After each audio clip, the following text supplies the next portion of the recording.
പോണ്ടിച്ചേരിയിലെ വിനോദസഞ്ചാര കേന്ദ്രങ്ങളിലൊന്നാണ് rock beach.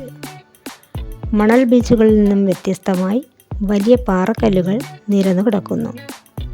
വർഷങ്ങളായി കടൽ തീരത്തെ സംരക്ഷിക്കാനും തീരശോഷണം കുറയ്ക്കാനും കറുത്ത വലിയ പാറക്കെട്ടുകൾ ഇവിടെ സ്ഥാപിച്ചു. അതിനുശേഷമാണ് ഈ പ്രദേശം റോക്ക് ബീച്ച് എന്ന പേരിൽ പ്രസിദ്ധമായത്.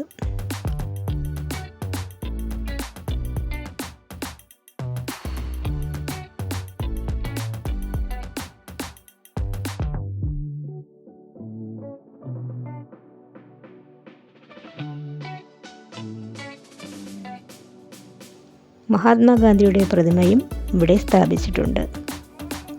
കടലിൻ്റെ ഭംഗിയും ശാന്തതയും മറ്റു മനോഹരമായ ധാരാളം കാഴ്ചകളും റോക്ക് ബീച്ച് സന്ദർശനം നമുക്ക് നൽകുന്നു.